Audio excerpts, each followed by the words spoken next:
Joining us for the great our community conversations turning the page anti-racism book club. We meet monthly. I'm glad you found us. I'm Christina Bridges. I'm a research assistant professor in family medicine and community health, and my co-host is Jason Glenn, associate professor in the Department of History and Philosophy of Medicine. Great.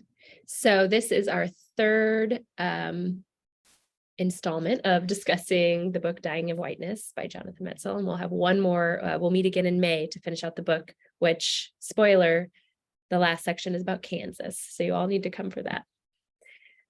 The purpose of this book club that we come together every month is to learn about history and understand the patterns and systems that have formed throughout history in our country that kind of have gotten us to where we are in terms of racism and racial inequities. So this is a place to practice talking about those issues, a place for personal learning and growth to create a shift within ourselves, to use the emotional state that may be provoked from any conversations to raise our consciousness, and with all of us here aiming to commit to action and system change in your sphere of influence. So, as I said, we'll be discussing this book. So Jonathan Metzl, just for folks maybe who didn't join in the others, he is MD, PhD, a trained psychiatrist, as well as sociologist. He's a Kansas City native, which we think is interesting. And he's currently at Vanderbilt. He's the director of the Center for Medicine, Health, and Society. And then just real quickly, wanted to recap that the major thesis of this book is that the conservative culture, war, politics, and policies that most appeal to working class white Americans end up making, particularly those same working class white Americans, making their lives harder, sicker, and shorter. Dr. Metzl spent 7 years collecting stories, doing focus groups, and health data in Kansas, Missouri, and Tennessee.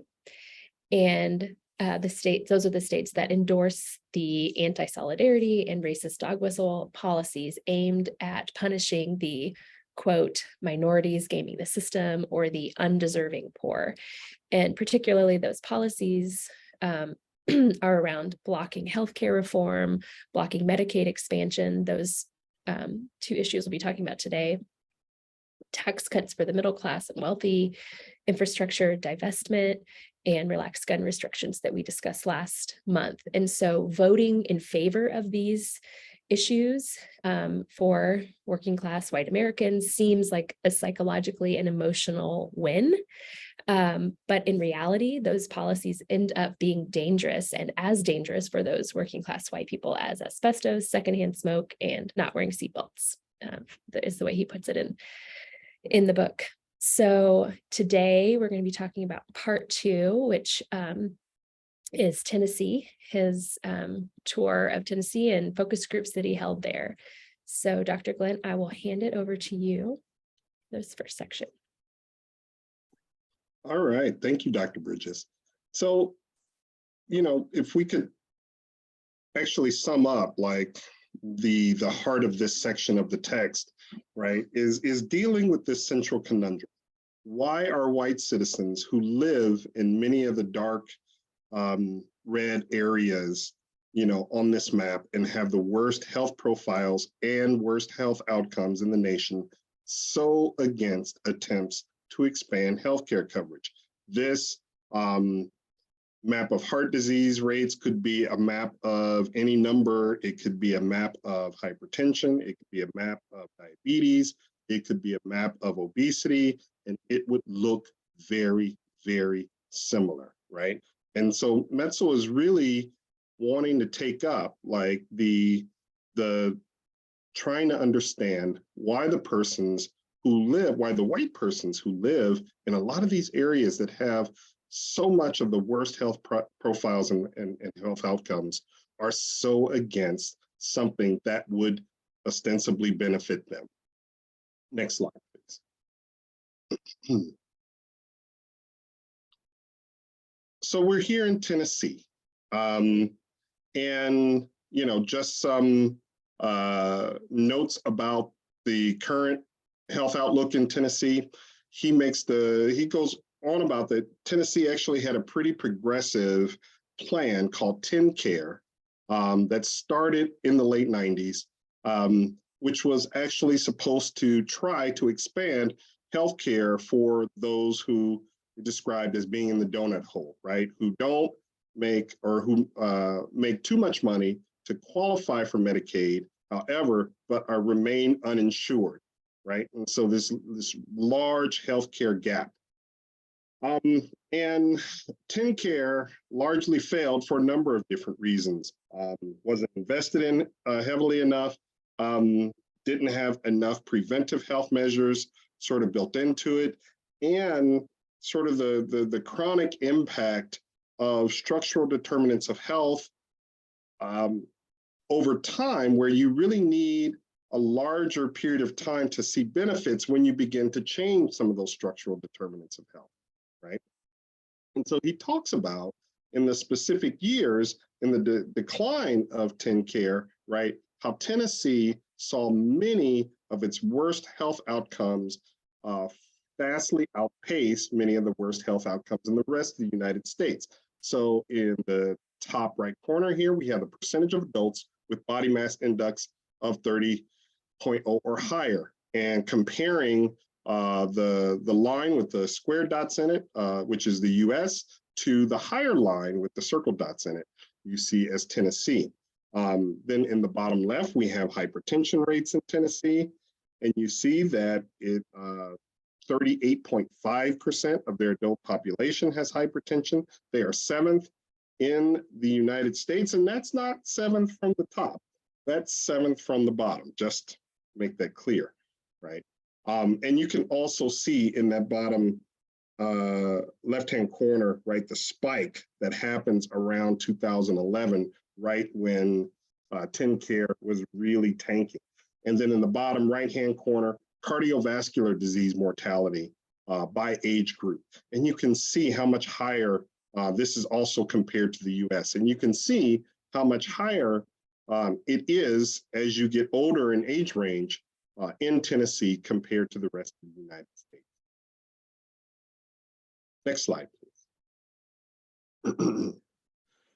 And so when looking at the Affordable Care Act, right, and we covered some of these before in terms of what the Affordable Care Act has sought to do, you know, before all the court challenges that were attempting to really dismantle the entire program, right?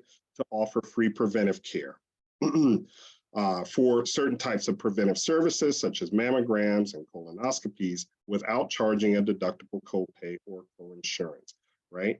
$15 billion for prevention and public health fund to invest in proven prevention and public health programs that would keep Americans healthy and save healthcare costs over the long haul, right? Also, new consumer protections, imposing limits or, you know, doing away with lifetime dollar limits on essential benefits, a $5 billion program to provide needed financial help for employment-based plans to continue to provide valuable coverage to people who retire between the ages of 55 and 65, right? As well as their spouses and dependents.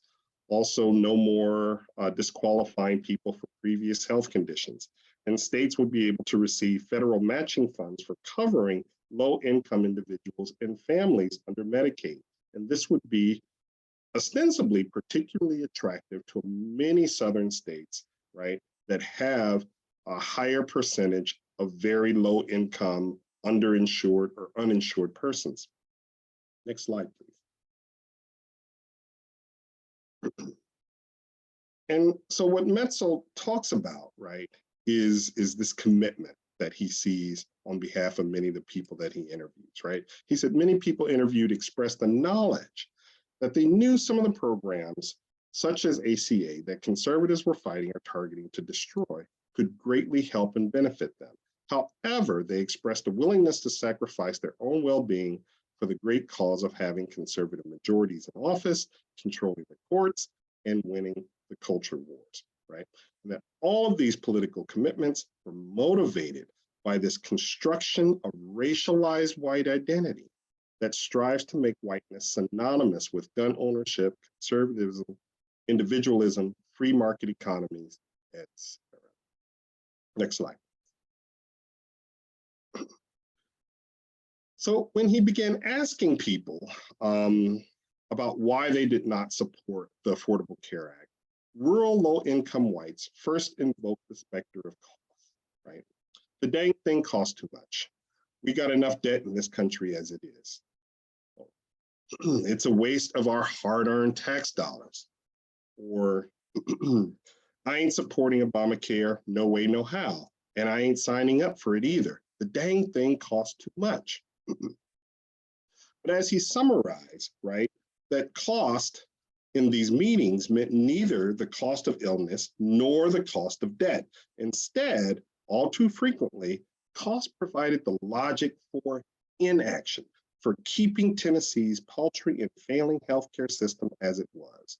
Cost meant doing nothing. And there was interesting convergence. Before we get into this next slide, right, there was interesting convergence in the interviews, right, that when he first asked people, like, sort of who was responsible for health, most people had shared understandings about a certain degree of individual responsibility for health. But then when it talked about, things like, increased government support for helping people have better health, that's when these issues of divergence really started to come into play.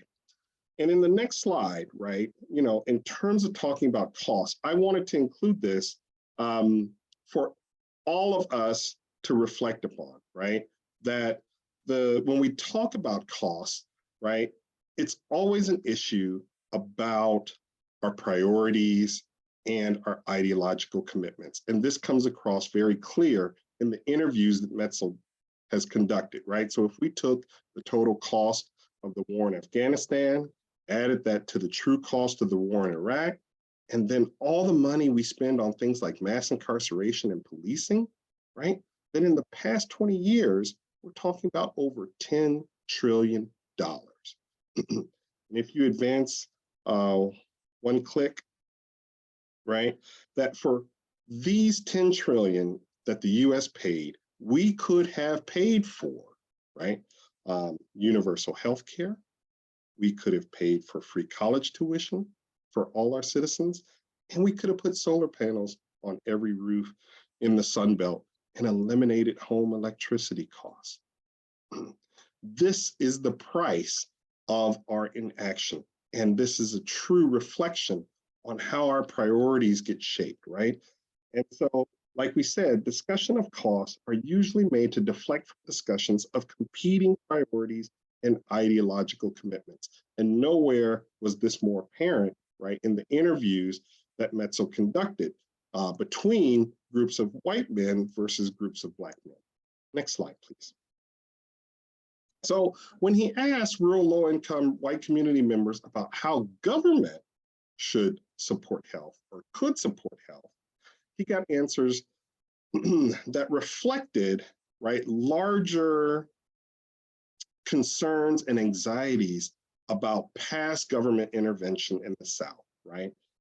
And as he put it, the word government elicits an autonomic peptic response in a lot of the white interviewees, right? For them, the term government invokes things like the Civil War and Reconstruction and Northern occupation, also the Civil Rights era and forced school integration and desegregation, right? The word government, he said, gains particular charge when it collides with words and ideas connotating individual autonomy or personal choice, such as guns, money, or health. This was certainly the case for many participants, white male groups. The words government and health hung in the air like pathogens.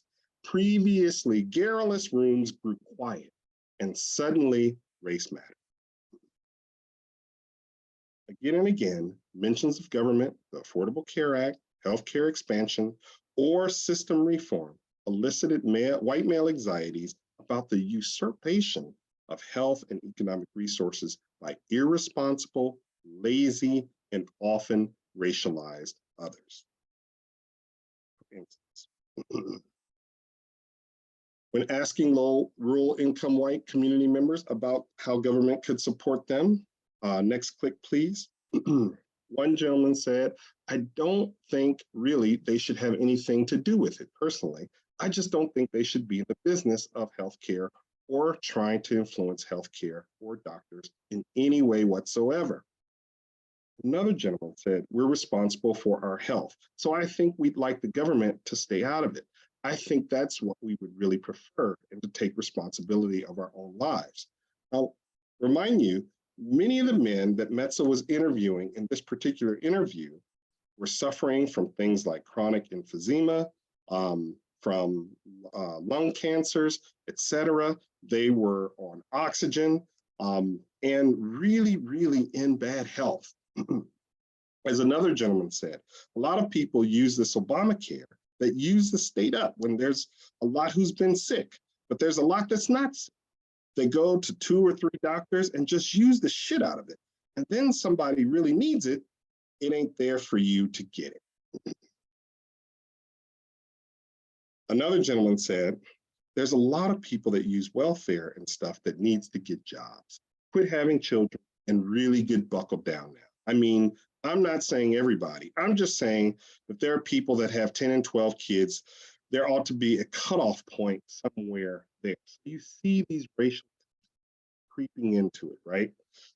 Another one said, the worst thing is, what really pisses Americans off is that we are pocketing all the Mexicans, all the illegal motherfuckers, their houses, their cars, their food stamps, everything they want.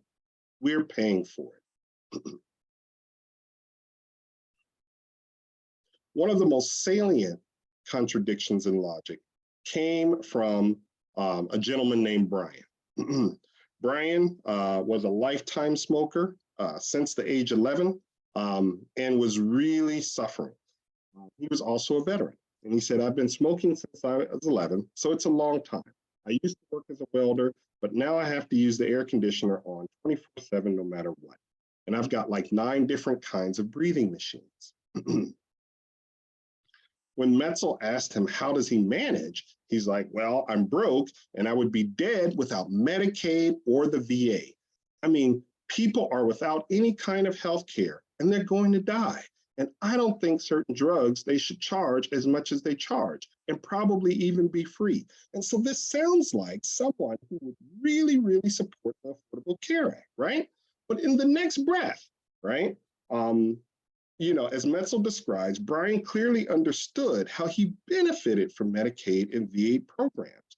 But when the word government, without specifying state, federal, or other, entered the conversation, he decried intervention or assistance.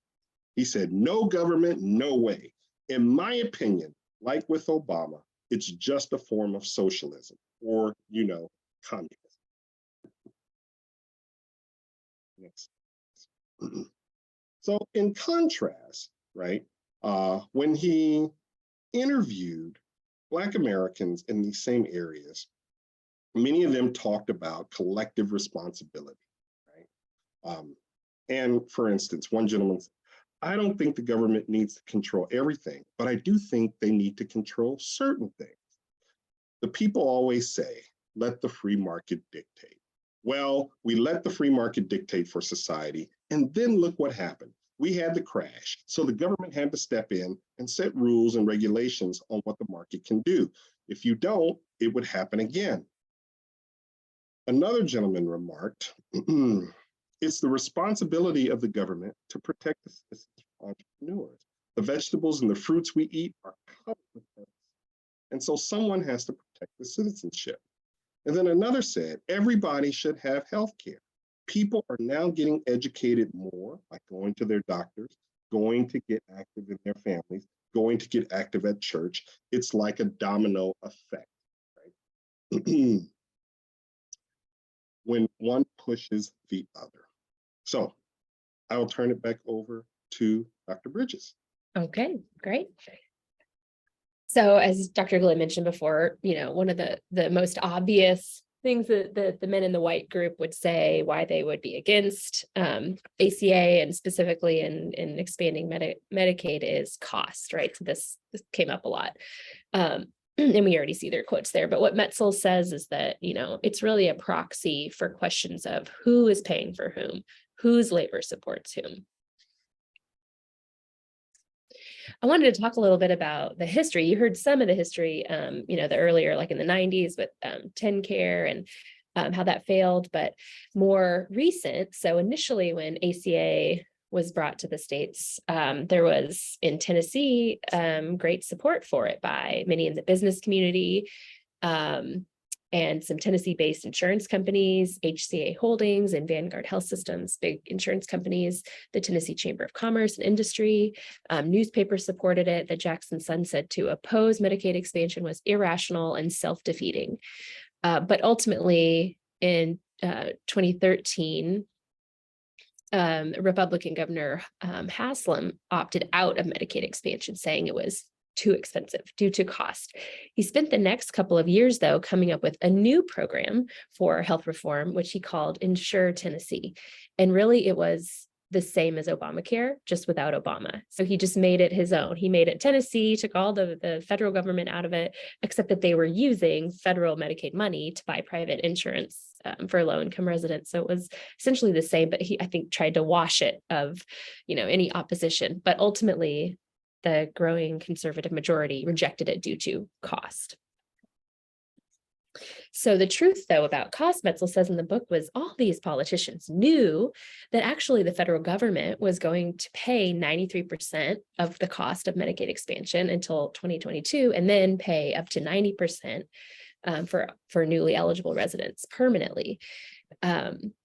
Some estimates came out. So the Congressional Budget Office said, yes, it would increase the budget for Tennessee Medicaid spending by 2.8%, but many studies were done and estimates, that there would be $101 billion in savings for Tennessee from uncompensated care spending. They would receive, quote, a windfall of federal money, $7 billion over 5 years. The AARP put out a study saying Tennessee would bring in goods and services of $17.6 billion and wages and salaries and benefits worth $7.9 billion. So that was, a lot of benefit, a lot of financial benefit to expanding. And so what then is to gain from rejecting these benefits, right? So in the book, he says, it seemed plausible to consider that the white men in our groups gained something inasmuch as the anti-reform position they advocated ultimately prevailed. These men were far from naive or ignorant about healthcare. In many ways, their anti-government rhetoric derived from genuine concerns about autonomy and did so in ways that made sense contextually. On myriad levels, white men gained group cohesion by fighting back against healthcare reform or retaining their own notions of status and privilege, even as they themselves suffered from conditions that required medical assistance. Putting their bodies on the line created categories of us versus them, defenders versus invaders. And perhaps the gain then accrued not so much from a biomedical perspective, but from what historians and theorists such as Du Bois have described as the psychological benefits of being white, or what historian George Lipsitz once termed a possessive investment in whiteness.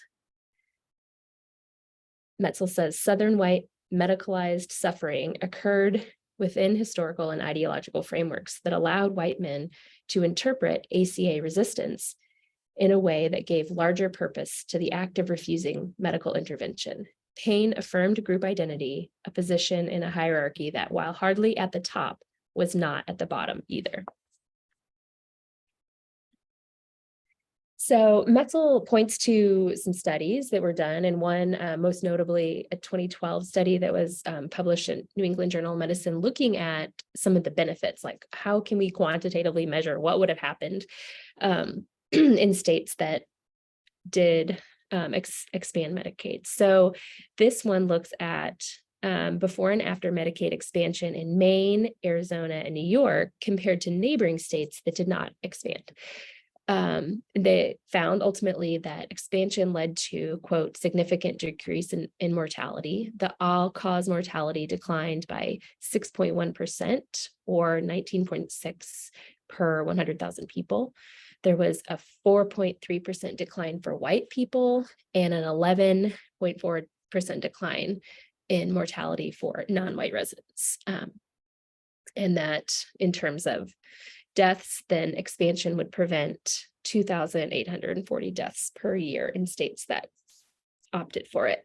And so they decided to take these predictions and apply them to Tennessee. There was also a 2014 study by the same group that looked at the impact of Romney Care, which was kind of a precursor to Obamacare. So they looked at the differences there. And so they had two sort of predictive models. And so I just took a snapshot of this from the book. So the solid line is the actual crude death rate for Tennessee. The dots at the bottom is that prediction from Maine, Arizona, and New York, the 2012, and then the middle line is sort of this prediction. So there's two different levels of what maybe could have happened, but as you see, it would be a big decrease in the death rate. And so this is among white adults, 25 to 85.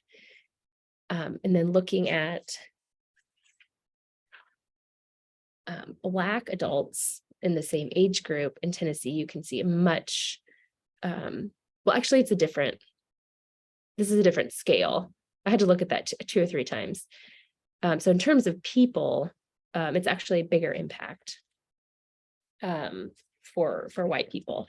And so he says in the book, it's crucial to acknowledge that such comparisons must be made with caution. Obviously, profound differences in healthcare systems and access to physicians, education, infrastructure, and in the environment exist among these states. But even with that in mind, this straightforward comparison uncovered some jarring results. Most importantly, that when we subtracted the number of lives represented by the two projections inspired by Summers, the research group, we learned that if Tennessee had expanded Medicaid, between 1,800 and 4,500 Black lives might have been saved between 2011 and 2015, and between 6,000 and 12,000 white lives might have been saved. So they looked also at comparing Tennessee, now kind of a similar study, to its neighboring state that did actually expand Medicaid only for a short term. So between 2013 and 2016, Kentucky did decide to expand Medicaid, but then it was overturned as a more conservative governor came into place. But they used the data that they had for that time period to compare Tennessee and Kentucky, which have many similarities. They did extensive statistical comparisons, looking at like other published studies and some federal databases to measure the quantifiable cost of rejecting healthcare reform. And so here, the first one, you can just see percentage of uninsured. So on the left is uninsured white adults and, low income uninsured white adults, and then all white adults on the right. And you can see the solid line is Kentucky. And so over this time period, there was a decline in uninsured. And then for Tennessee, which didn't expand Medicaid, it's pretty stagnant and maybe increases a little bit for low income folks. When they looked at access, so healthcare, use of healthcare, so percent of adults on the left without a routine doctor's visit, so primary care, you can see that the rate for Kentucky dramatically declined, and then Tennessee just sort of steadily went up, those not seeking primary care. And then on the right, the percentage of adults foregoing medical care because of cost. And in Kentucky, that declined, and Tennessee just kind of stayed the same.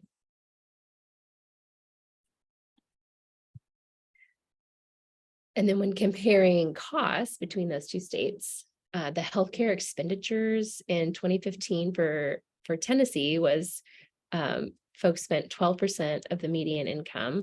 In Kentucky, it was less, 10% of the median income. Family contribution to employer-sponsored insurance was $400 more per year for Tennessee.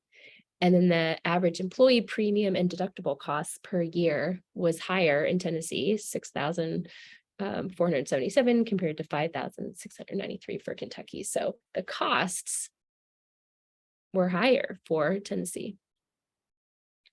Looking at medical debt for individuals. So Metzel talks about some studies. A 2009 study showed that 62% of US bankruptcies in 2007 were medical debt related. A 2013 study showed that 35 million US adults have medical bills in collections, unpaid medical bills. 17 million suffered lowered credit ratings due to medical debt. 15 million used all of their savings to pay for medical bills, and that medical debt was disproportionately impacting people with income less than 50,000 per year. So it's not really about cost. I wanted to read again. He says, cost, in other words, functioned as a metaphor for concerns about a system that gravely threatened the sense of individualism underpinning particular white notions of health.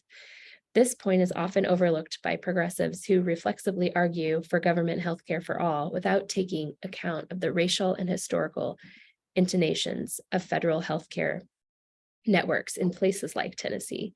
Here, seemingly self-evident arguments about communal well-being and shared risk engender specific forms of white anxiety. This was because in our focus groups, at least, cost connected everyone. Cost was an economy in which the well-being of white men always depended on the responsible actions of everyone else, including Mexicans and welfare queens. Debt in the context of healthcare suggested that even though some owed more and some owed less, the health of white Americans was always already beholden to others. He says, again, this is not to suggest that healthcare is free, even in the best systems, or that we should build healthcare programs based on any type of racial resistance to joining social networks. Healthcare is expensive and sometimes prohibitively so. Ensuring more people adds to the expenditures of participating states, insurers, and the federal government. More wellness visits, more mammograms, well baby visits, chemotherapy, acute care, and other services mandated by the ACA inevitably cost money. But he says, were it truly a post-racial America, cost concerns might have raised certain existential questions about citizenship and responsibility. What is life worth? What is our responsibility to each other? And how can we balance individual behaviors and public wealth? All right, so then we will turn it to you to be thinking about what we just shared with you, what you maybe read in the book. A couple of these we brought up these big ideas, how do we disentangle our identities and our consciousness from racism? This isn't the new, I had new questions. And I wanted to ask, what are some ideas and fears, not guns this time, that we hold on to because of racism? Let me see if I can find my other updated question.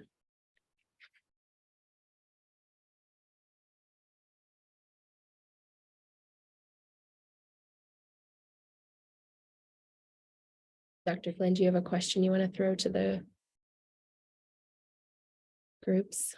Yeah, I really, when the Affordable Care Act was being debated, I imagine a lot of us had numerous conversations with family and friends that turned into some pretty raucous debates. And I myself was struck by conversations that I was trying to have actually with a group of conservative folks down in Texas about, that there were some legitimate concerns about the way that the ACA went through, and it's being largely written to protect, the capitalist organization of healthcare as is, and protect the profits of insurance companies, pharmaceutical companies, and hospitals. But nevertheless, there were also some real health concerns that the bill was trying to attend to, that people should, also be equally, if not more so, concerned about, and trying to work in that direction. and just being surprised at sort of a brick wall that I would land up against, and really want some of us to think back and reflect back on some of those conversations, how they went, and how difficult they were, and why do we, maybe in hindsight, taking Metzel's perspective, like why do we think that they unfolded in that way, right? And how could we do things differently if we were trying to have those conversations again today?